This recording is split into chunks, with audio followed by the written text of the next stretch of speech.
melhor para a sua nação. Cada um quer o melhor. E isso fatalmente vai entrar em colapso alguma hora. A guerra também é a ausência de paz, mas não em absoluto. É possível ter paz em meio à guerra. A questão real é como ser justo na guerra, como manter-se equilibrado.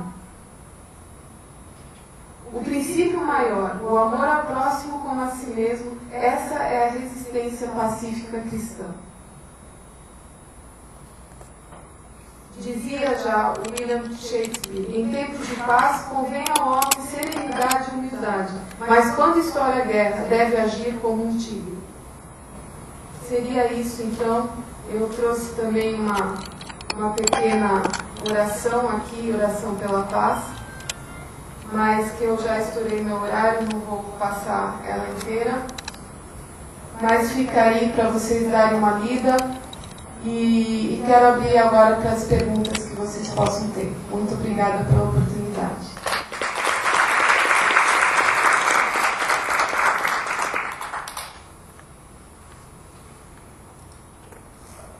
Dúvidas, perguntas?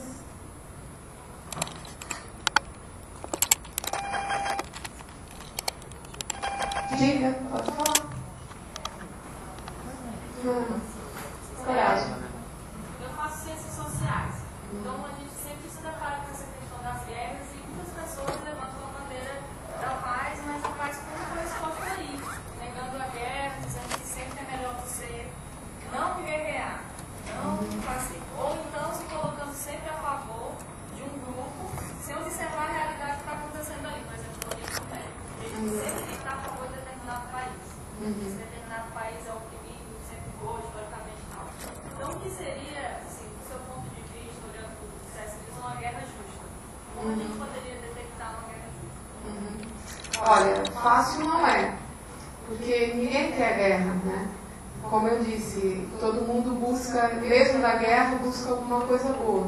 Mas, assim, um critério que talvez seja interessante a gente ver é quem está por trás, qual é o interesse que está em jogo, né? Quais são as forças que estão atuando e qual é o princípio que está movendo as pessoas. Elas estão indo para a guerra por quê? E para quê?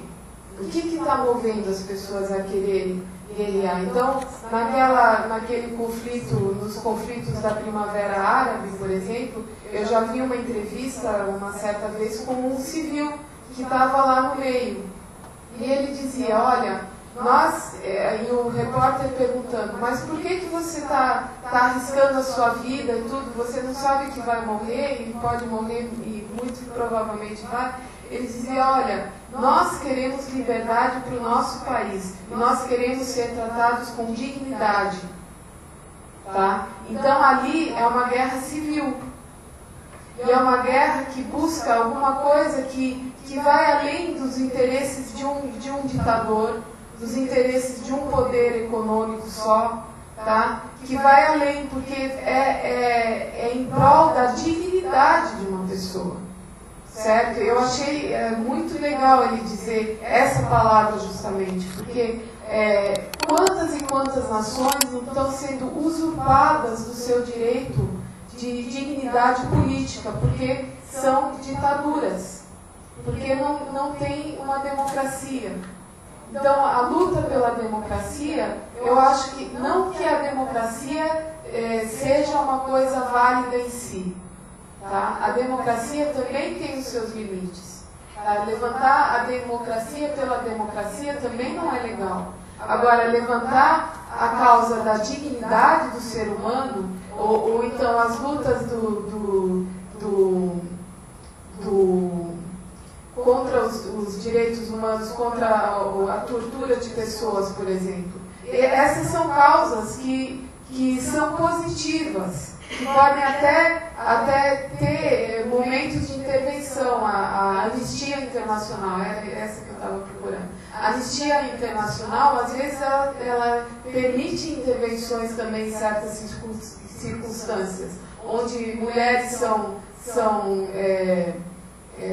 mutiladas, né? Onde crianças são mutiladas também nos seus órgãos genitais. Então, situações assim que a dignidade da pessoa humana é colocada em risco, eu acho que é um critério muito interessante para se ver uma situação em que uma guerra seria justa.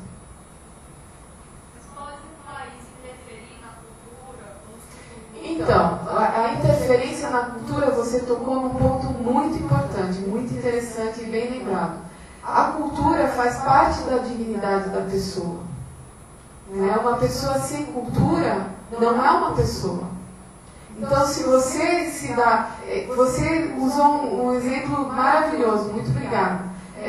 O exemplo é do Iraque, né, nessa intervenção aí, dos Estados Unidos. O que aconteceu em grande parte? Houve uma intromissão na cultura daquele povo. Então, o que eles pregavam como sendo uma guerra justa, passou a não ser justa mais, por vários motivos. Um, a matança dos civis. Outro, a interferência na cultura. Tá? Esse professor Michael ali, ele citou também o exemplo de uma cultura que vivia lá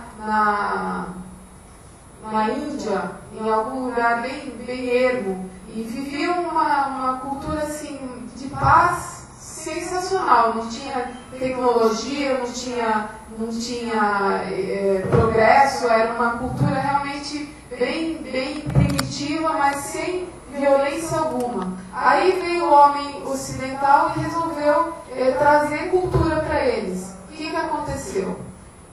As cidades cresceram, a violência se instalou, as guerras começaram a aparecer.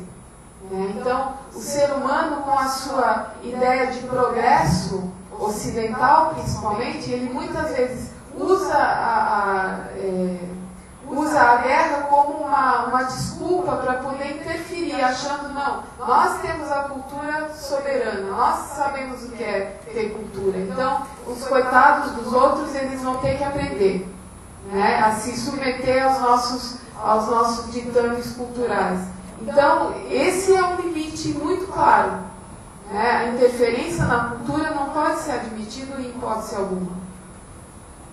Agora, o que você considera cultura? Isso também tem que ser debatido. Se você considera cultura a mutilação das mulheres, será que isso é cultura? Porque aí é outro valor humano que está sendo infligido. Você vê como é intrincada a história, parece uma rede. Você mexe num mobile, Você mexe num pedacinho, já mexeu em outros pedacinhos. Então tem que ser muito cuidadosamente avaliada cada situação. Tá? Mas muito obrigada pela pergunta, foi muito bom. Professor, se não fosse a questão, eu lembrei aqui do próprio Brasil, a questão de nativos indígenas, que algumas têm crianças vivas, outras matam, Matam. Por vários motivos, E no Brasil sabe que tem uma série de leis para proteger o indígena, Muitos falam que ele tem mais privilégio do que o cidadão brasileiro comum, Então acho que é um exemplo como essa questão que você falou.